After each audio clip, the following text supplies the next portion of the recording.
Agora a gente passa ao estudo da nossa segunda peça processual, que são os memoriais. Tá? Muito bem. Da mesma maneira que a gente estudou aqui, você tem que saber o momento processual correto, o endereçamento, o preâmbulo, o que se houve preliminar, para você adentrar o mérito e no final você fazer o pedido. Muito bem. A nossa proposta de hoje é estudar dentro da questão que vocês estão fazendo, tentando trazer a visualização mais prática do Instituto. Como é que você vai identificar, primeiramente, que são as alegações finais? O enunciado vai te trazer isso, tá? O enunciado, eu não vou ler ele todo para não ficar muito extenso, o que aconteceu, para não aconteceu na primeira. Eu vou ler para vocês o final da questão, vocês já têm a questão, né? Que fala o seguinte: o enunciado diz o seguinte: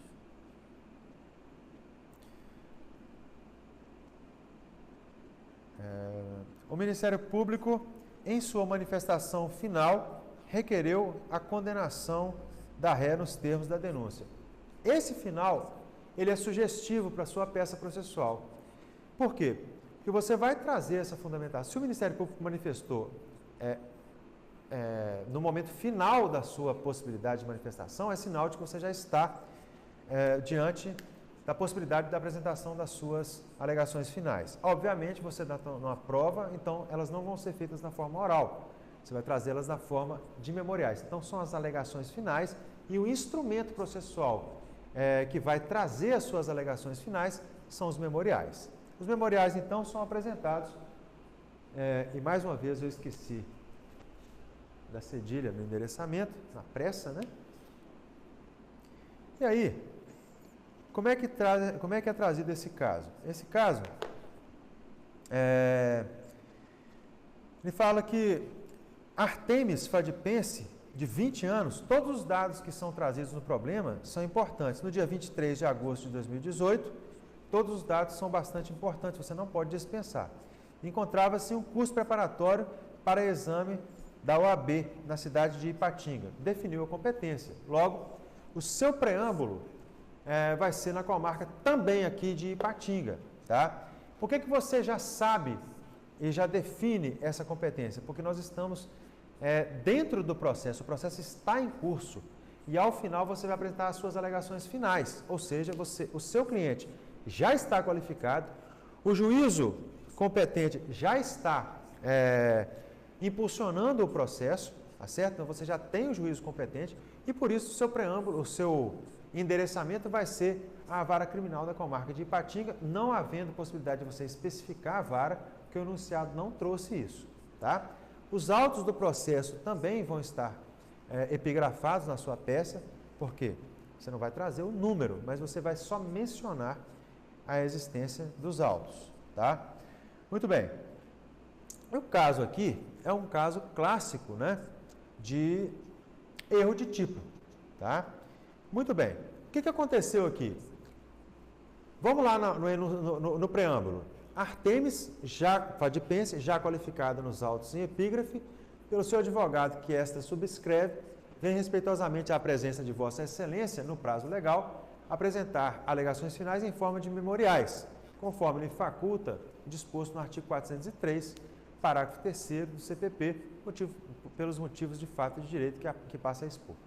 Lembre-se de que no preâmbulo você vai trazer a fundamentação do seu ônus, da sua faculdade processual, e não o fundamento da sua peça em si. Pode passar.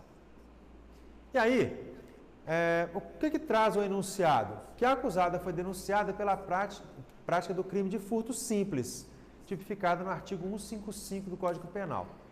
É importante aqui, eu falo a mesma coisa sobre os fatos, se você quiser trazer essa narrativa nos fundamentos, também pode, mas nesse caso aqui eu achei mais adequado trazer nos fatos, apesar de os fatos na prova da OAB não contarem ponto. Mas nesse caso os fatos são importantes, a narrativa dos fatos é importante.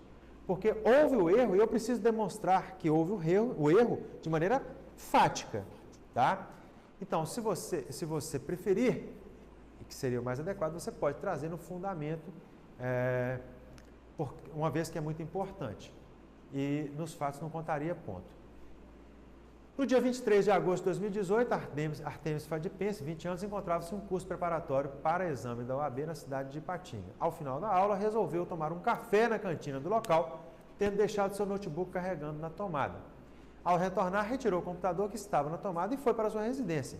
Ao chegar em casa, foi informado do registro de uma ocorrência na delegacia em seu desfavor, tendo em vista que as câmeras de segurança da sala de aula captaram o momento em que a mesma subtraíram o notebook de Maria Romana, sua colega de classe, que havia colocado seu computador para carregar em substituição ao de Artemis, o qual estava ao lado. Então, o que você pode passar? O que você trouxe aqui? Esse caso é um caso clássico de erro de tipo, tá? Então, primeiramente, o que houve aqui dentro dessa narrativa, dentro do enunciado?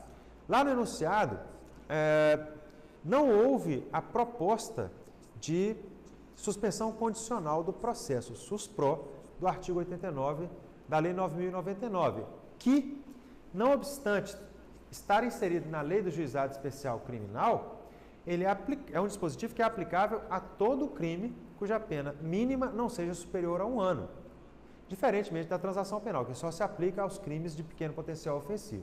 Nesse caso aqui, o juiz é um direito subjetivo do réu ter a possibilidade de ver suspenso o processo, desde que preenchidos os requisitos subjetivos e objetivos do artigo 89 da Lei 9.099.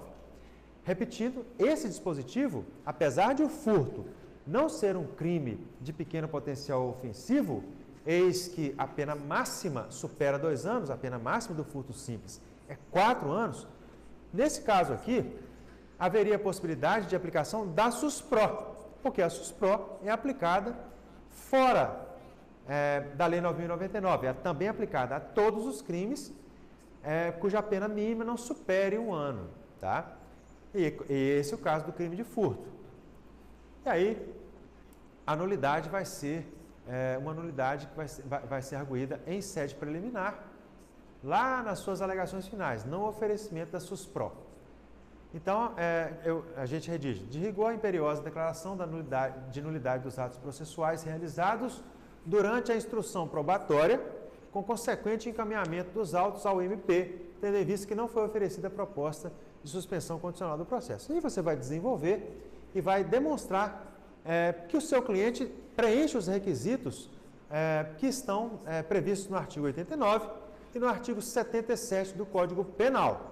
Apenas não supera 1 ano, o réu é primário e não há processo em andamento, processo criminal em andamento. Lembrando que Artemis é primária, tinha bons antecedentes, circunstâncias justificam, então tudo isso você vai trazer os fundamentos. O que é? A pena mínima não supera 1 ano, mais os requisitos subjetivos e objetivos. Ok? Bom, pode passar. Em seguida, a gente vai entrar no mérito. E o mérito, a principal tese defensiva, é o erro de tipo, o que provoca a atipicidade do fato por ausência de dolo. Não havia o animus furandi, né? Não havia o dolo de subtrair a coisa. Ela acreditava que se tratava de coisa que lhe pertencia. E a coisa ser alheia, isso integra o tipo penal do caput do artigo 155.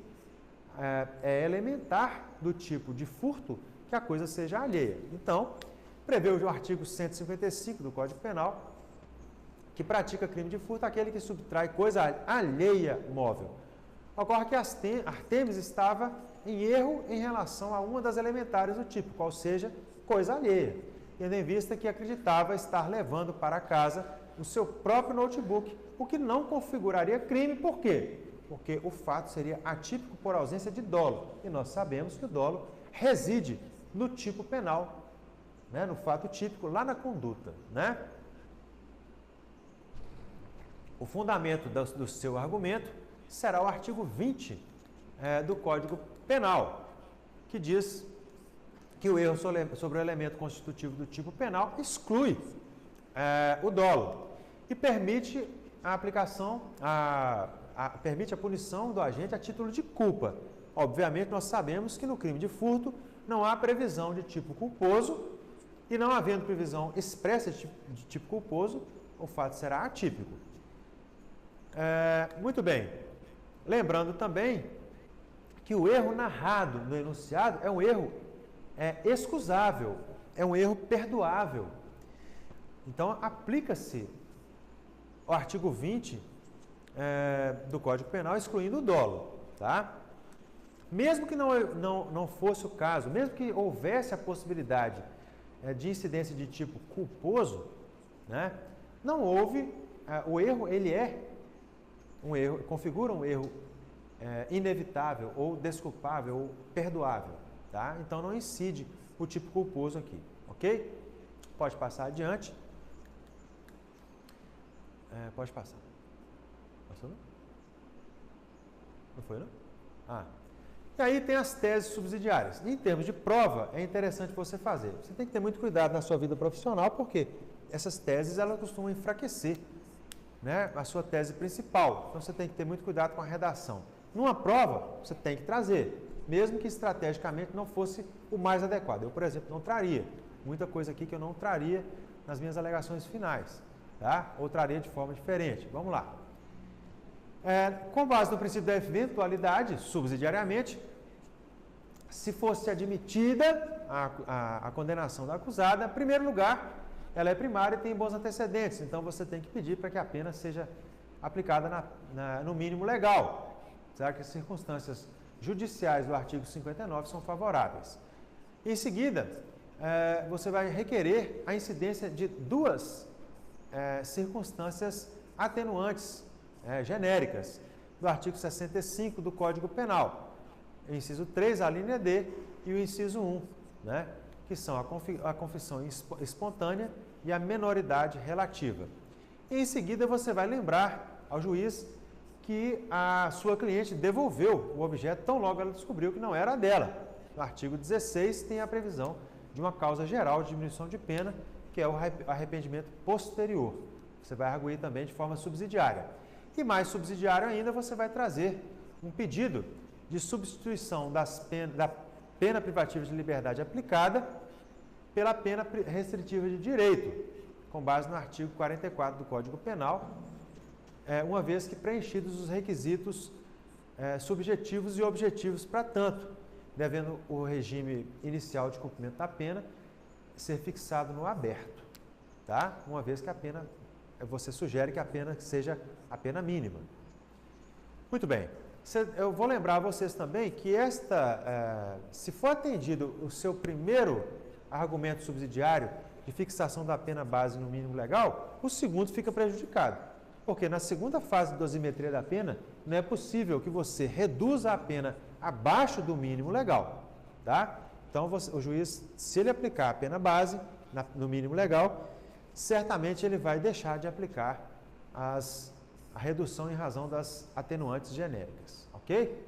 Mas ele pode fazer isso no caso do arrependimento posterior, porque nós sabemos que na terceira fase, nas minorantes, ele pode reduzir aquém do mínimo legal. Pode passar. Muito bem, e o pedido? Como eu disse, por ocasião da resposta à acusação, o pedido você vai trazer aqui.